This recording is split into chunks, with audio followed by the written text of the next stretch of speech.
Hi friends, welcome to our lifestyle diaries. ఈరోజు recipe red bell pepper pasta.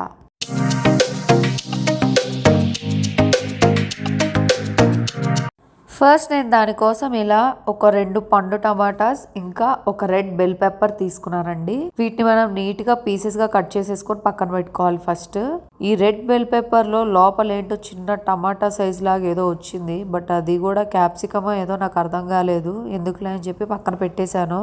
ఈ red bell pepper లో మంచి vitamin C, ఏ, anti oxidants ఇంకా మంచి fibre అనేది ఉంటుందండి. రెడ్ బెల్ పెప్పర్స్ లో మంచి లో క్యాలరీస్ ఉంటాయి కాబట్టి మనం చక్కగా డిన్నర్ లో తీసుకోవచ్చు. ఒక్కోసారి మనకి డిన్నర్ టైం వచ్చేసరికి ఏం కుక్ చేయాలో అర్థం కాదు. సో అలాంటప్పుడు మనం ఈ రెసిపీని ఆప్ట్ చేసుకోవచ్చు. ఇది ఈజీగా అండ్ ఇంకా హెల్దీగా ఫాస్ట్ గా అయిపోతుంది. కిడ్స్ కూడా ఇష్టంగా తింటారనమాట. ఇది కిడ్స్ కానే కాదండి, ఏ ఏజ్ గ్రూప్ వాళ్ళైనా తినచ్చు. డిన్నర్ కి చాలా బాగుంటుంది. అండ్ ఇందులో నేను టొమాటో అనేది ఎందుకు యాడ్ చేసుకున్నాను అంటే, ఒకటి మంచి టేస్ట్ కోసం, ఇంకా ఫ్లేవర్ కోసం. అండ్ ఆల్సో టొమాటోలో కూడా మంచి యాంటీ ఆక్సిడెంట్స్ ఉంటాయండి. మనం కుక్ చేసే ప్రతి ఫుడ్ ఐటమ్ లో మోస్ట్లీ మనం టొమాటో అనేది యూస్ చేస్తాము. సో అందుకే నేను ఇందులో టొమాటో అనేది యూస్ చేసుకున్నాను. బికాస్ కలర్ఫుల్ గా ఉంటుంది అండ్ ఆల్సో టేస్టీగా ఉంటుంది. కాబట్టి పండు టమాటాలు తీసుకుంటే బెస్ట్ అండి, అప్పుడే కొంచెం టేస్ట్ బాగుంటుంది పచ్చి టమాటాల కంటే కూడా.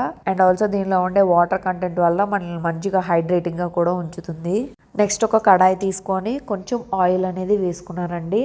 మనం నెక్స్ట్ కట్ చేసుకొని పెట్టుకున్న టొమాటో పీసెస్ ఇంకా రెడ్ బెల్ పెప్పర్ పీసెస్ అనేవి మనం ఇందులో వేసుకొని కొంచెం సేపు మగ్గ పెట్టుకోవాలన్నమాట. ఇలా మనం లిడ్ పెట్టుకొని మగ్గ పెట్టుకోవాలండి, అప్పుడే అడుగంటకుండా ఉంటుంది. కొంచెం సేపు మగ్గిన తర్వాత మనం కొన్ని వెల్లుల్లి రెబ్బలు అనేవి పీల్ చేసేసుకొని అవి కూడా ఇందులో వేసుకొని మళ్ళీ ఇంకొంచెం సేపు మిక్స్ చేసుకొని మగ్గ పెట్టుకోవాలి. సో త్వరగానే మగ్గుతున్నాయండి. ఒక 3 మినిట్స్ తర్వాత చక్కగా ఇలా అయితే కొంచెం సాఫ్ట్గా అయిపోయినాయి. టొమాటోస్ అనేవి పండుగా ఉండడం వల్ల చాలా ఫాస్ట్గా మగ్గిపోయినాయి. సో బెల్ పెప్పర్స్ అనేవి ఇంకొంచెం సేపు అయితే మగ్గ పెడితే బాగుంటుంది. సో నేను దీనిలోకి ఇంకొంచెం ప్రోటీన్ అనేది యాడ్ చేసుకోవాలని చెప్పి కొన్ని పన్నీర్ ముక్కలు అయితే వేసుకున్నానండి. ఓన్లీ ఫైబర్తో తింటే సరిపోదు కదా, సో ఇంకొంచెం న్యూట్రిషియస్గా ఉండాలి కాబట్టి నేను పన్నీర్ అనేది యాడ్ చేశాను. ఈ ఇంగ్రీడియంట్ గురించి నేను ఫస్ట్ నుంచి మీకు ఎవరికి చెప్పలేదు. సో ఇప్పుడైతే మీరు ఇంగ్రీడియంట్స్ అనేవి తీసుకునే ముందు పన్నీర్ కూడా తీసుకొని పక్కన పెట్టేసుకోండి. సో పన్నీర్ కూడా వేసిన తర్వాత మనం మొత్తాన్ని ఒక 5 మినిట్స్ దాకా మగ్గ పెట్టుకోవాలి. సో ఒక 5 మినిట్స్ తర్వాత చూసారా ఇంత సాఫ్ట్గా అయిపోయినాయి. సో ఈ సాఫ్ట్నెస్ వచ్చే వరకు మనం మగ్గ పెట్టుకుంటే సరిపోతుందండి. సో మగ్గిపోయిన తర్వాత మనం ఈ మిక్చర్ని కొంచెం చల్లారే వరకు పక్కన పెట్టుకోవాలండి. సో ఇవి చల్లారే లోపు మనం పాస్తా అనేది కుక్ చేసేసుకుందాము. పాస్తాని కుక్ చేసుకోవడానికి నేను ఇలా ఒక బౌల్లో కొంచెం వాటర్ అనేది తీసుకొని వేడి చేయడం స్టార్ట్ చేశానండి. వాటర్ అనేది మరిగిన తర్వాత ఫ్యూ డ్రాప్స్ ఆయిల్ ఇంకా కొంచెం సాల్ట్ అనేది వేసుకోవాలండి. సో ఇవి వేసిన తర్వాత ఇంకొంచెం సేపు మరగబెట్టాలండి. ఆ వాటర్ని సాల్ట్ అనేది చక్కగా కరిగిపోతుంది.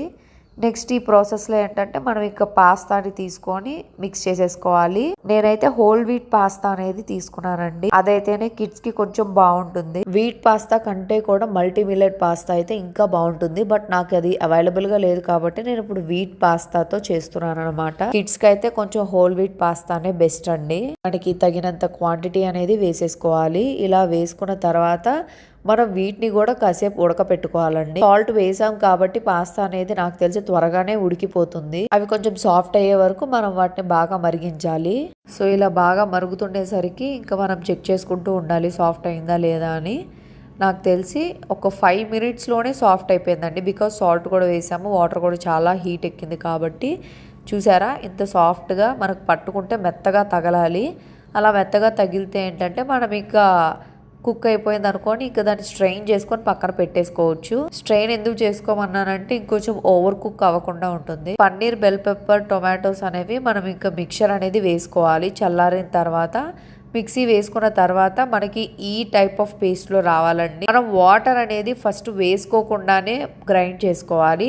ఆ తర్వాత అవసరం అయితేనే కొంచెం ఆ వాటర్ అనేది వేసుకోవాలి. నేనైతే కొంచెం క్రీమీగా ఉండాలి కాబట్టి వాటర్ అనేది వేయలేదండి. నెక్స్ట్ మళ్ళీ ఒక పాన్ తీసుకొని ఇప్పుడు బటర్తో కుక్ చేసుకుంటున్నాను.